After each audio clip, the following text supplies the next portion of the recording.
샬롬 김윤규 목사입니다. 오늘 우리들은 레위기 16장 23절에서 34절의 말씀을 근거해서 속죄하여 정결하게 되어지는 날이라는 제목을 가지고 함께 하나님의 말씀을 생각해 보겠습니다. 우리들은 대제사장에 의해서 제비를 뽑아 선택받은 염소를 광야로 내보내는 이 과정을 생각을 해 보았습니다. 그리고 이러한 모습을 바라본 이스라엘의 백성들은 자신의 죄를 지고 이 광야로 떠나는 이 염소를 바라보면서 하나님의 은혜를 경험하게 되어집니다. 광야로 염소가 떠나고 난 이후에 이스라엘 백성들은 다시 부정으로 자신들이 살고 있는 이 진과 성전이 오염되지 아니하도록 정결하고 깨끗하게 해야 합니다.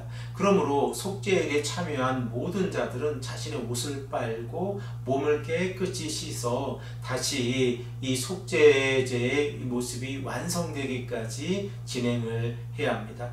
우리들은 이 과정을 23절에서 28절의 말씀을 통하여 깨닫게 되었습니다. 우리 다 함께 이 말씀을 읽겠습니다.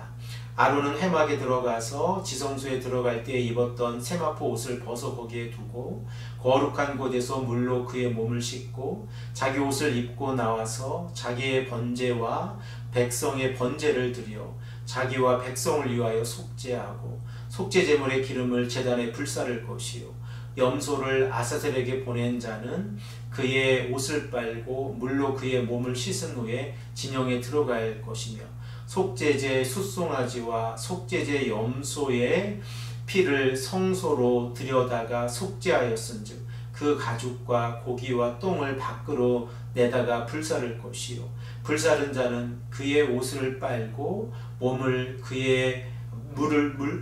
그의 옷을 빨고 물로 그의 몸을 씻은 후에 진영에 들어갈지니라. 특별히 대제사장인 아론은 세마포 옷을 벗고 몸을 씻은 후에 정상적인 대제사장의 옷으로 갈아입게 되었습니다. 그리고 옷을 갈아입은 대제사장인 아론은 순양으로 각각 자신과 백성을 위해서 이 번제를 드리게 되어지고 속죄제의 기름을 단에서 태우게 되어집니다. 대제사장뿐만 아니라 염소를 아사셀에게 끌고 갔던 이 사람도 진 안으로 다시 들어오기 위해서 옷을 빨고 몸을 깨끗이 씻게 되어집니다. 그리고 마지막으로 속죄제의 숫송아지와 백성들의 속죄제의 염소 고기를 진 밖에서 불사른 자도 자신의 몸을 정결하게 한 다음에 진 안으로 들어오게 되었습니다. 이렇게 자신의 옷을 빨고 몸을 깨끗이 씻는 이러한 행위를 통하여 하나님께서 속죄일에 이스라엘 백성들의 죄를 용서해 주시는 그 은혜와 거룩의 의미를 우리가 다시 한번 깊이 있게 생각해 볼 수 있습니다. 레위기 16장 29절의 말씀을 보면 이 속죄일의 규례가 영원한 규례가 되어져야 한다라고 말씀하고 계시고, 그리고 이날에는 이스라엘 백성들이 스스로 자신의 몸을 괴롭히는 날이 되어야 한다라고 말씀하고 계십니다. 우리 다 함께 이 말씀을 한 목소리로 읽겠습니다. 너희는 영원히 이 규례를 지킬지니라. 일곱째 달 곧 그 달 10일에 너희는 스스로 괴롭게 하고 아무 일도 하지 말되 본토인이든 너희 중에 거류하는 거류민이든 그리하리라. 이렇게 속죄일은 이스라엘 백성들에게 영원한 규례가 되어집니다. 그리고 속죄일에 이스라엘 백성들이 하나님 앞에서 죄 용서함의 은혜에 참여하기 위해서 그들은 스스로 자신의 몸을 괴롭게 해야 하는데, 이 괴롭게 하는 모습을 우리가 이사야서 58장 3절에서 5절의 말씀으로 함께 생각해 보면 바로 속죄일은 금식하는 날이다 라는 것을 우리가 깨닫게 되었습니다.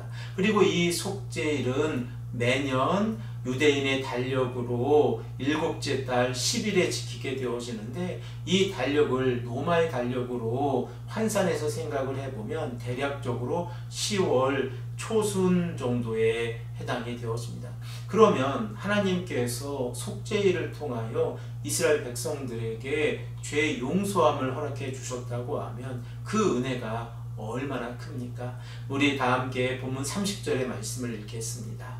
이날에 너희를 위하여 속죄하여 너희를 정결하게 하리니 너희의 모든 죄에서 너희가 여호와 앞에 정결하리라.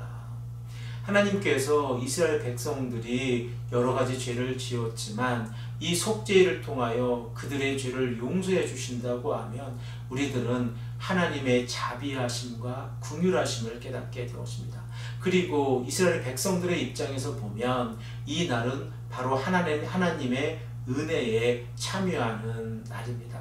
그러므로 속죄일에 이스라엘 백성들이 금식하며 자신의 몸을 거룩하게 하고 다시 이스라엘 백성들이 죄에 오염되지 아니하도록 스스로 자신의 몸을 돌아보는 날인 이 속죄일이 이스라엘 백성들에게 얼마나 소중한 날인지를 다시 한번 깨닫게 되어집니다.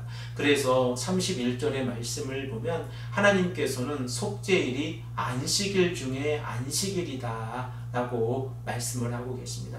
그리고 오늘 본문 말씀 32절에서 34절의 말씀을 우리가 생각을 해보면 속죄일에 제사장들에 대한 규례의 내용이 기록이 되어져 있습니다. 그리고 이 제사장들에 의해서 속죄의 역할이 이루어지고 있다는 사실 또한 우리가 깨닫게 되었습니다. 우리 다 함께 이 말씀을 읽겠습니다. 기름 부음을 받고 위임되어 자기의 아버지를 대신하여 제사장의 직분을 행하는 제사장은 속죄하되 세마포 옷 곧 거룩한 옷을 입고 지성소를 속죄하며 회막과 제단을 속죄하고 또 제사장들과 백성의 회중을 위하여 속죄할지니 이는 너희가 영원히 지킬 규례라. 이스라엘 자손의 모든 죄를 위하여 1년에 한 번 속죄할 것이니라. 아론이 여호와께서 모세에게 명령하신 대로 행하니라. 사랑하는 성도 여러분, 우리들은 레위기 16장의 말씀을 읽어가면서 하나님의 은혜가 구약의 시대에 어떻게 적용이 되어지고 그리고 하나님의 은혜가 이스라엘 백성들에게 어떻게 나타나는지를 생각해 보았습니다. 속죄일에 이스라엘 백성들이 정결하게 되어지고 거룩하게 되어졌다고 하면 그들은 하나님 앞에서 더욱더 자신의 삶을 거룩한 삶으로 살아가기 위해서 노력해야 합니다. 그리고 우리들은 이 말씀을 통하여 예수 그리스도의 십자가의 보혈의 능력이 얼마나 큰지를 다시 한번 깨닫게 되었습니다. 구약의 시간에는 이스라엘 백성들이 매년 일곱째 달 10일에 하나님께서 허락해 주시는 이 속죄일의 규례를 지켜가면서 자신들의 죄의 용서함을 받았지만 하나님께서 자신의 아들 예수 그리스도를 이 땅에 보내주시고 십자가의 사건과 부활의 사건을 경험한 우리들에게는 단번에 하나님께서 자신의 아들을 내어주심으로 인하여 우리가 성령의 은혜를 경험하게 되어졌습니다. 그러므로 이 은혜 가운데에서 하나님의 사랑을 깨닫고 말씀에 순종하며 살아가는 삶은 너무나도 소중하다는 사실을 다시 한번 깨닫게 되어집니다. 사랑하는 성도 여러분, 이 아침에 이 말씀을 듣고 우리가 하나님 앞에서 간절히 기도하기를 소망합니다. 하나님께서 원하시는 삶이 어떠한 삶인지, 하나님의 은혜가 예수 그리스도를 통하여 어떻게 우리에게 나타났는지를 깨닫고 이 시간 회개와 감사의 기도를 드리는 귀하고 복된 성도님들이 되시기를 간절히 축복합니다. 함께 기도드리겠습니다. 아버지 하나님 감사합니다. 오늘 이 시간에 레위기 16장의 말씀 가운데에서 속죄일의 규례에 관하여 하나님께서 말씀하시는 내용을 우리가 깨닫게 하시니 감사합니다. 아버지 하나님, 우리에게 은혜를 허락하셨사오니 그 은혜에 합당한 삶을 살아갈 수 있도록 인도하여 주시옵소서. 감사드리며 사랑이 많으신 예수 그리스도의 이름으로 간절히 기도합니다. 아멘.